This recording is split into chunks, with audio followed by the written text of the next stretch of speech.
Hello, Harmony Program students. It's so good to see you back watching my videos. I hope you enjoyed my first video. I'm so glad you're here for the next installment of learning how to play pop music.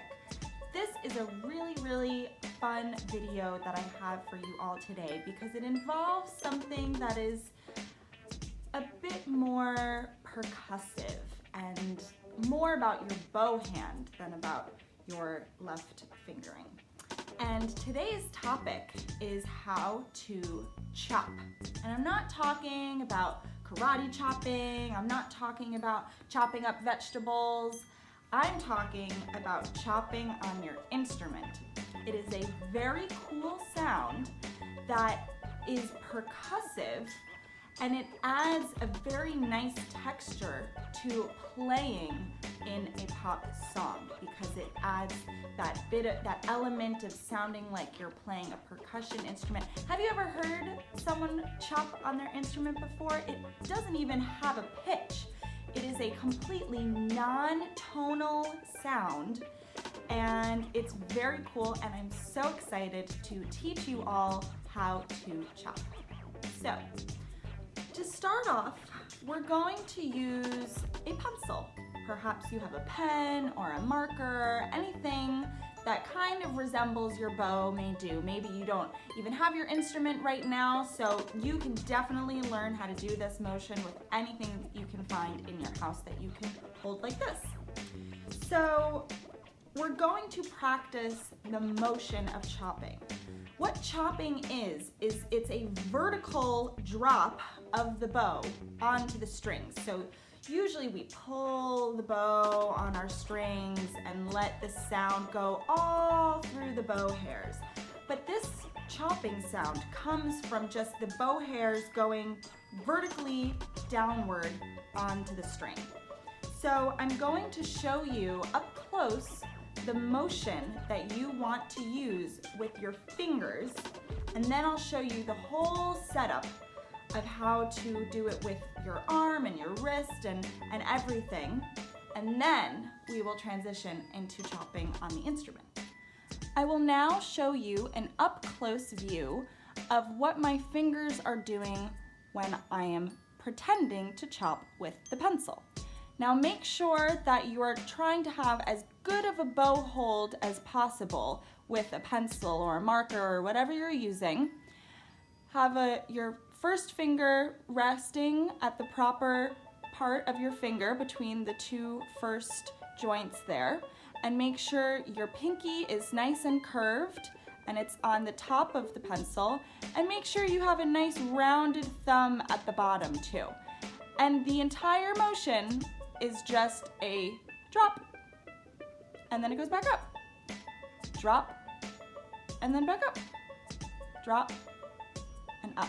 Can you do it with me now? Let's do it 3 times in a row. Drop, up, drop, up, drop, up. Really great job. Now I will show you with the full arm view. So hold your arm up as if you were playing your instrument, and you're going to drop your fingers, and you can even drop your wrist, drop your hand down a little bit too. So you're going to drop, up, drop, up, drop, up, drop, up. Can you do it with me? Drop, up, drop, up, drop, up, drop, up. Very good. Now, when we transition to the instrument, there's not going to be as big of a motion since you don't want your bow to get too far away from your strings. But you will get the sense of how much space you're going to be dropping from, because you don't want to drop from too far, then your bow will bounce. So it will take a bit of adjustment and getting used to finding the right height and all the little right motions through your fingers and your wrists and maybe even your elbow. So it will take some time to get it all squared away, but I think using a pencil is a really good start just to get used to that little motion that is required to do a chop. Now we are going to transition to our instruments. Now the really cool thing about a chop is that it's used as usually as an accompaniment for the pop music that you may be playing. So perhaps, you think of accompanying as maybe long whole notes or, something little, maybe some tremolos. But this chopping is really cool because it, like I said, it adds that percussiveness, and you can also play actual notes between the chops. So if you're just doing a chop on its own, it will sound like this.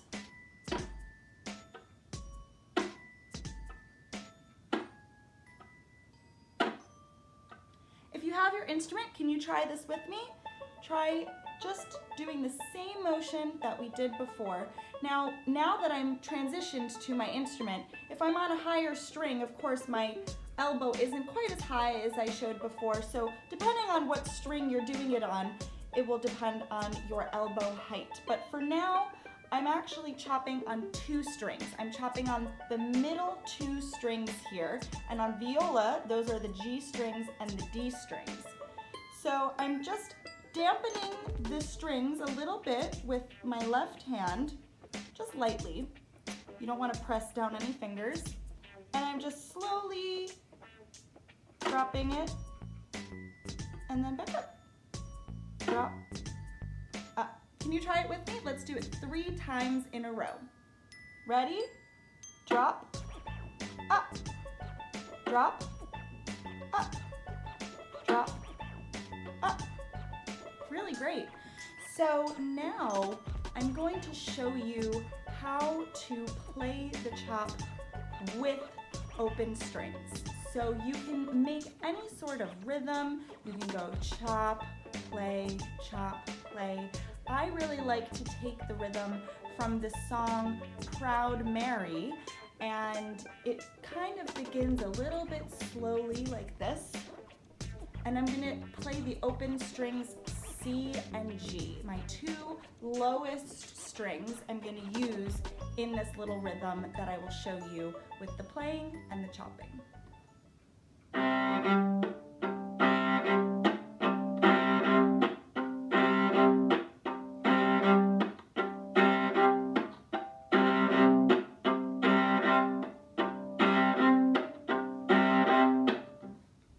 Okay, so that was down, up, chop, up, down, up, chop, up.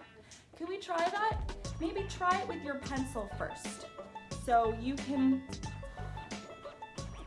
imagine with your pencil, play, play, chop, playing, chop, playing, chop, playing, chop. If you transition to your instrument, you can try it a little bit slower. Down, up, chop, up, down, up, chop, up, down, up, chop, up, down, up, chop, up. And now, of course, if you are playing this song, Proud Mary, it begins with the left a good job in the city, and it would go together like this. Left a good job in the city, looking for a man every night and day. A little bit like that. I hope that this was a helpful lesson for you all to learn how to chop on your instrument. It was so exciting and for me to teach you all this because it's one of my favorite tools when playing pop music. It can also be used in more contemporary classical music. I've seen it written in music with little X's and a word at the top of the score that says chop. And I've also played it in jazz and rock, and it really can be utilized in so many ways, and it will be very helpful for you if you decide to play any of these genres.